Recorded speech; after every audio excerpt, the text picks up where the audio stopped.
सैयदना उमर रजी अल्लाह ताला अन्हु और सैयदना अली अल-मुर्तज़ा रजी अल्लाह ताला अन्हु के दरमियान में मुकम्मल एतमाद का ताल्लुक था। हजरत उमर को हजरत अली के ऊपर एतमाद था, हजरत अली को हजरत उमर के ऊपर एतमाद था। यही वजह है कि हजरत फातिमा रजी अल्लाह ताला अन्हा से पैदा होने वाली बेटी हजरत उम्मे कलसूम रजी अल्लाह ताला अन्हा का निकाह हजरत अली अल-मुर्तज़ा रजी अल्लाह ताला अन्हु ने अपनी मर्जी से हजरत फारूक आजम रजी अल्लाह ताला अन्हु से किया था। हजरत फातिमा से पैदा होने वाले हुजूर नबी करीम सल्लल्लाहु अलैहि वसल्लम के शहजादे हैं।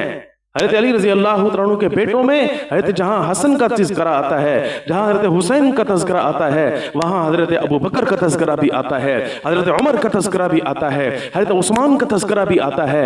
तो याद रखिए, इंसान इन बच्चों के उनके नाम पर नाम तब रखेगा जब अबू बकर की मोहब्बत दिल में होगी, जब उमर की मोहब्बत दिल में होगी, जब हजरत उस्मान की मोहब्बत दिल में होगी। ये इस बात की दलील है कि हजरत अली मुर्तज़ा रज़ी अल्लाह ताला अन्हु यानी अहले बैत के दरमियान में और इन असहाब रिज़वानुल्लाहि ताला अलैहिम अजमईन के दरमियान में मुकम्मल आहंगी थी, मुकम्मल एतमाद वाला ताल्लुक था।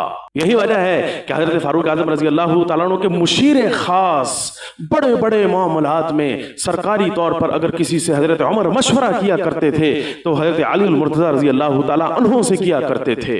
हत्ता कि जंग में जाना है या नहीं जाना, तब भी हजरत अली अल-मुर्तज़ा रज़ी अल्लाह ताला अन्हु को बुलाकर उनसे मशवरा किया करते थे।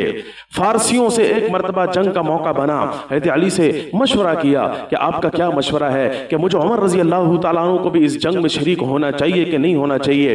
तो हजरत अली अल-मुर्तज़ा रज़ी अल्लाह ताला अन्हु ने भी वही मशवरा दिया जो एक मोहब्बत करने वाला दिया करता है, जो एक खैर खा दोस्त दिया करता है, जो अपने दिल के अंदर वालियाना मोहब्बत और इश्क रखता है। उसकी जबान से जिस चीज का इजहार और राय का हुआ करता है, उसी राय का इजहार आज हजरत अली हजरत फारूक आजम रजी अल्लाह तआला अन्हु के सामने कर रहे हैं। फरमाया अमीरुल मोमिनीन, आपकी हमें जरूरत है, फरमाया उम्मत को आपकी जरूरत है, इसलिए आप महाज़ जंग पर तशरीफ न ले जाएं, ये ना हो आपको कुछ हो जाए।